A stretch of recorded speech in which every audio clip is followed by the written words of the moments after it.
ئەمما دینیش نابێت دەخال لە سیاسەتدا بکە. دین ئەگەر بێتە پێشە دەخال لە سیاسەتدا بکە دەبێت لێی بگێڕیەوە. مەلایەک بڕوای بەجیاکردنەوەی دین و دەوڵەت هەبوو، بڕوای بە یەکسانی ژن و پیاو هەبوو، دژی خوڕافاتی ئاینی و پشتگیرێکی سەرسەختی خوێندن و زانست بوو.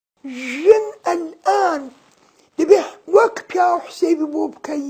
شێخ عیزەدینی حوسەینی ساڵی 1921 لە شاری بانەی ڕۆژهەڵاتی کوردستان لەدایک بوو.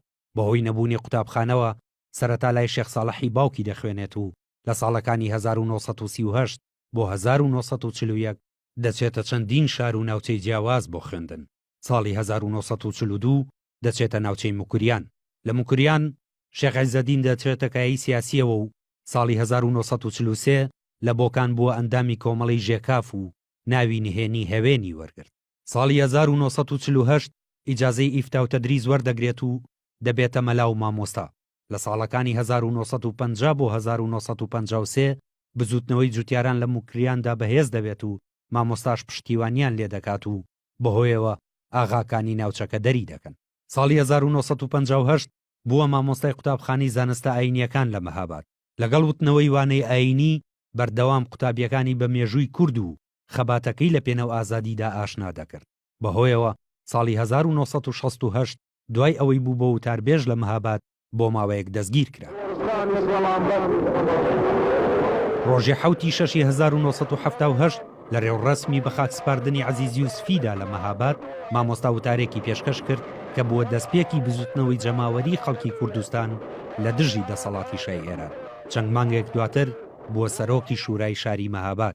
دوای ڕۆخانی ڕژێمی پاشایەتی ئێران لە 18 دوای 1970دا یەکەم دەستەی نوێنەرایەتی حکوومەتی نوێ سەردانی مەهابادیان کرد و ڕاستەوخۆ چوونە لای شێخ عیزەدین. دواتر لە کۆبوونەوەیەکدا کە نوێنەرانی شارەکانی کوردستان و سەرکردەکانی کۆمەڵە و دیموکرات بەشداریان تێدا کرد، شێخ عیزەدین کرایە سەرۆکی دەستەی دانوستانکار لەگەڵ حکوومەتدا. هەر لەو ساڵەدا لە شاری سنەوت و وێژ لەگەڵ نوێنەرانی حکوومەت دەستی پێکردەوە. لە یەکێک لە کۆبوونەوەکاندا چەند فڕۆکەیەکی جەنگی بەسەر شارەکەدا هەڵفڕین. لەوێدا شێخ عیزەدین بە نوێنەرانی حکوومەتی وت فەرقی تاج و عەمامەت چییە؟ حکوومەت نەگۆڕاوە، تەنها ئەوەندە نەبێت کە تاجی پاشایەتی لاچووە و عەمامە هاتۆتە جێی.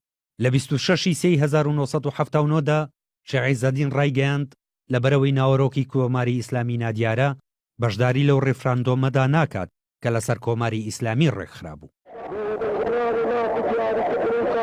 دوای مانگێک لەسەر داوای خومەینی و بە بانگێشتی وەزیری ناوخۆ بەرەو تاران بەڕێکەوە. ئەما پۆرای جەماوەرە لە کاتی بەڕێکردنی مامۆستادا دەرخەری پێگەی و کەسایەتیە لە ناو کورددا. لە تاران لەگەڵ وەزیری ناوخۆ و مەهدی بازرگانی سەرۆک وەزیرانی ئەو کاتە و دواتریش لەگەڵ خومەینیدا کۆبەوە. پاشتاوبوونی دانیشتنەکەی لەگەڵ خومەینی و لە کاتی ماڵاواییکردندا خومەینی یەخی عەباکی شێخ عیزەدین دەگرێت و پێی دەڵێت من ئارامی کوردستانم لە تۆ دەوێت. ئەویش لە وەڵامدا دەڵێت منیش خود مختاری کوردستانم لە تۆ دەوێت. لە گەڕانەوەیدا ئاپۆڕایەکی لەوەی پێش و گەورەتر لە پێشوازیدا بوو. دوای گەیشتنەوەشی لە چاوپێکەوتنێکی تەلەڤیزۆنیدا بە وردی باسی دانوستانەکانی بۆ خەڵک کرد و ڕایگەیاند کە دڵنیایە لەوەی خومەینی و حکوومەت هیچ مافێک بە کورد نادەن. لە 6 1970دا شێخ عیزەدین وشیاریدا لەوەی کە حکوومەت تووشی شەڕی چەکداریان دەکات، بۆیە پێویستە خۆیان ئامادە بکەن. پێشبینیەکەی لە 19 هەمان ساڵدا هاتە دی و خومەینی فەرمانی جیهادی بۆ سەر کوردستان دەرکرد. بەڵام بەهۆی ئامادەکاریە پێشوەختەکانەوە سوپایان تووشی شکستێکی گەورە کرد و زیانێکی گەورەی گیانی و مادیان پێگەیاندن.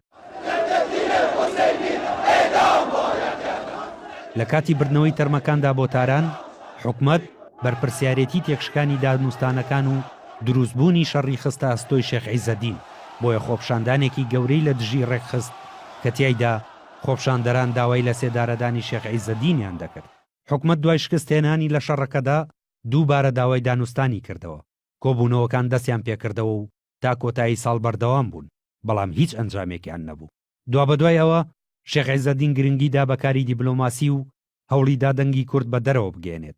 چەندین جار سەفەری دەرەوەی وڵاتی کرد و چەندین نوێنەر و نامەی ئاراستەی پاپای ڤاتیکان و سەرۆکی وڵاتان کرد. ساڵەکانی 1985 بۆ 1988 لە ناوچەکانی سنووری نێوان ڕۆژهەڵات و باشووری کوردستاندا دەژیا. هەر لەو ماوەیەدا لەلایەن فڕۆکە جەنگیەکانی حکومەتی ئەوسای عێراقەوە ماڵەکەی بردومان کرا و خۆی و هاوسەرەکەی بریندار بوون. لە هاوینی 1990دا شێخ عیزەدین چووە سوید و لەوێ نیشتەجێ بوو. لەوێش لە ڕێگەی ڕاگەیاندن و پەیوەندیەکانیەوە بەردەوام لە هەوڵی گەیاندنی دەنگی کووردا بوو بەجیهان.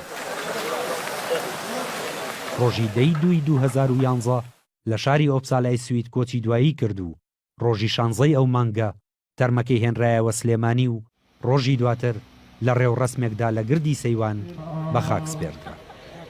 نامۆ سەربەست NRT.